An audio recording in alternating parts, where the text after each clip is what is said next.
Bienvenue. Est-ce que tu as un enfant qui a été diagnostiqué TDAH et est-ce que des fois tu te sens un peu dépassé ou un peu frustré ou un peu désespéré ou beaucoup de tout ça? Cette vidéo est pour toi. Je vais te donner des conseils de changement de perspective, de changement de mise en lumière et de changement de comportement qui peuvent énormément aider à apaiser les tensions qu'il peut y avoir au quotidien et à retrouver de la sérénité par rapport à sa parentalité.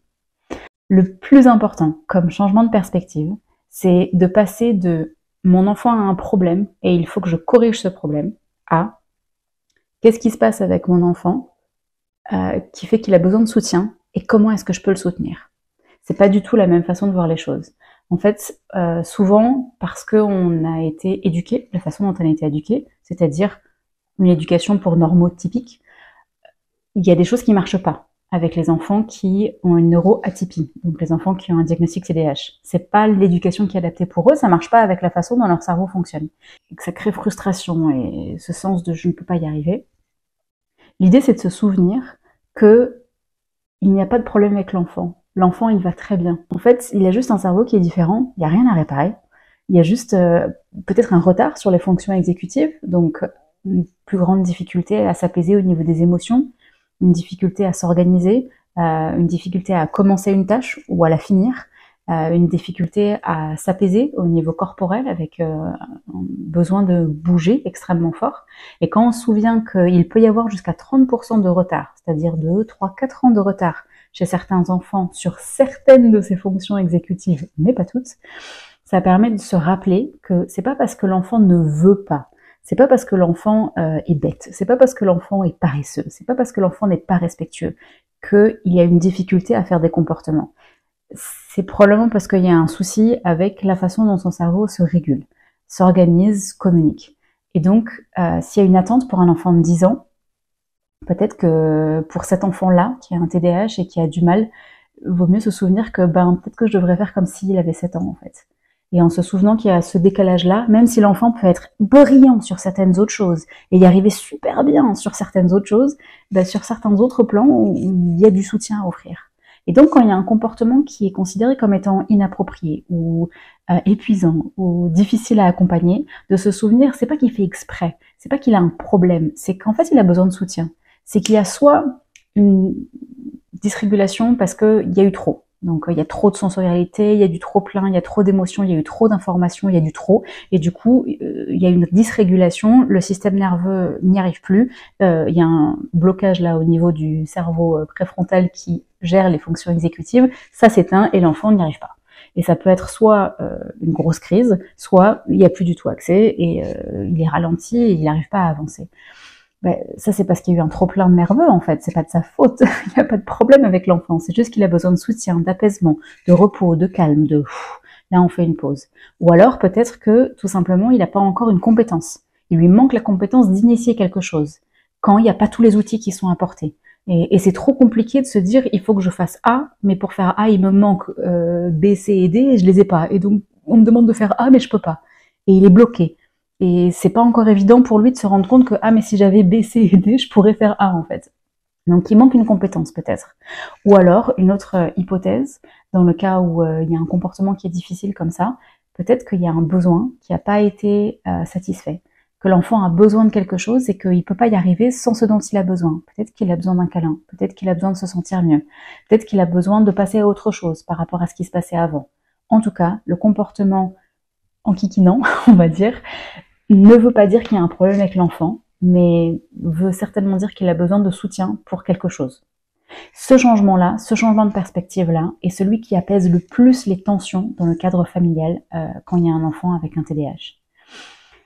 Le deuxième conseil, c'est de se concentrer sur le fait de se réguler soi-même en tant que parent. C'est-à-dire que si nous, on est en dysrégulation émotionnelle, l'enfant éponge va absorber ça et va modéliser par rapport à ce qu'il voit, pas ce qu'on lui dit. Donc si nous on est frustré, si nous on est irritable, si nous on va pas bien, il faut s'occuper de soi en fait. Et ça soigne l'enfant.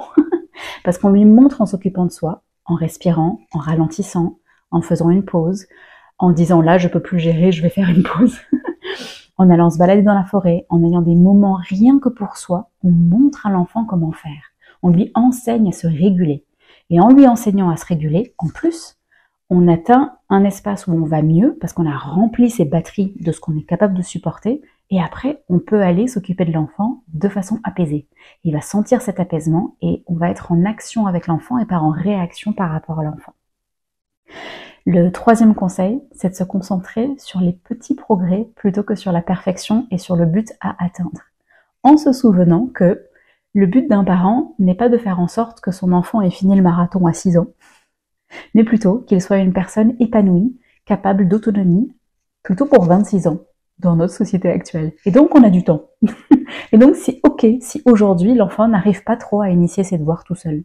C'est ok si aujourd'hui l'enfant a du mal à faire son linge de la première étape à la dernière étape, parce qu'il y a beaucoup d'étapes dans le fait de faire du linge. C'est ok si on doit lui tenir la main pour lui enseigner en répétant encore et encore et encore et encore. Il y a besoin de plus de répétition avec les difficultés des enfants qui ont un TDAH. C'est ok parce qu'il y a du temps. On n'a pas besoin d'arriver à la ligne d'arrivée maintenant. Donc, à chaque petit progrès, de le célébrer, de dire « ouais, on a réussi, on a fait la première étape et ça c'est super ». Et cette culture de célébration va aider la dopamine de l'enfant à augmenter et son estime de soi. Parce que souvent, il y a des difficultés avec l'estime de soi, avec les enfants qui ont un TDAH, parce qu'on leur dit 40 fois plus qu'aux autres enfants qu'il y a quelque chose qui va pas. Mais t'aurais pu, mais t'aurais dû, mais comment ça se fait que tu ne fais pas encore ça? Et c'est dur à entendre, ça grignote l'estime de soi petit à petit, et après, ça peut donner des enfants qui abandonnent, qui se disent « bon, moi, de toute façon, je suis nulle, je vais jamais y arriver », ils essayent même plus, ou des enfants qui sont en rébellion. Mais non, c'est pas vrai, et donc, je vais lutter contre le contrôle qu'on essaye d'exercer sur moi, pour garder un petit peu de contrôle, et pour que la part de moi qui se dit « mais en fait, je suis pas nulle » ait de l'existence. Et donc, de se concentrer sur les succès, de montrer qu'on est comme le cheerleader de son enfant avec les pompons, là, de dire « vas-y, tu peux y arriver, c'est génial, je suis avec toi, je te félicite et je vois tes progrès », ça compense toutes ces difficultés qu'il peut y avoir et cette sensation d'estime basse qui peut être prévalente. Le quatrième élément, c'est de s'offrir une énorme dose d'autocompassion parentale. C'est-à-dire de se dire « bah en fait, je fais de mon mieux et c'est assez, c'est tout ce qu'on peut demander, c'est de faire de son mieux ». Et peut-être que faire de votre mieux, c'est pas exactement l'idéal que vous vous imagineriez, mais c'est ok, parce que si vous aviez les outils, les compétences, les capacités, les ressources, l'énergie pour faire mieux, en fait, vous feriez mieux. C'est pas que vous choisissez de, des fois, crier sur vos enfants et après vous vous sentez mal parce que vous avez crié sur vos enfants, c'est que, bah, sur le moment, c'était la meilleure option qui s'offrait à vous. Un peu comme les enfants, quand ils ont une crise ou qu'ils n'y arrivent pas. C'était la meilleure option qui s'offrait à eux parce qu'ils n'avaient pas l'énergie, la capacité, le soutien, les compétences pour faire autre chose. Et donc de se souvenir de ça pour soi-même, c'est très important. Parce que ça permet de se dire, j'ai pas à être parfait en fait. J'ai juste à essayer. Et surtout, j'ai pas à coacher un enfant qui va devenir une superstar à quoi que ce soit. C'est pas mon but. Mon but, c'est de le laisser vivre sa vie et de lui offrir les outils dont l'enfant a besoin pour aller bien. Et le plus important, c'est d'avoir un adulte qui croit en lui. On voit que la résilience chez les enfants, ça a été étudié, est développée quand il y a au moins un adulte qui croit en lui, qui est dans son équipe, mais vraiment comme un coach, en mode « je crois en toi ». Toi, tu penses, t'es peut-être pas sûr déjà que tu vas y arriver, mais moi, je le sais pour toi. Et cette personne-là se relèvera des épreuves 1000 fois plus facilement qu'une personne où personne n'a cru en lui. Donc, souvenez-vous de ça et offrez-vous de la bienveillance et du « je fais assez ». Et s'il y a des choses qui sont pas rangées, des choses qui sont pas idéales, c'est pas grave, parce que le plus important, c'est de connecter avec l'enfant. Et pour ça, on commence par connecter avec soi-même, avec autant de bienveillance et d'acceptation que possible. Et si vous avez besoin de soutien, allez en chercher. Il y a des psychologues qui sont présentes, qui peuvent vous aider. Il y a des thérapeutes qui peuvent vous aider, des psychiatres qui peuvent vous aider. Il y a des personnes qui sont là, qui peuvent aider. D'autres parents pour faire des groupes de parole, des coachs de TDAH. Il y a vraiment du soutien qui existe. Allez le chercher, c'est ok.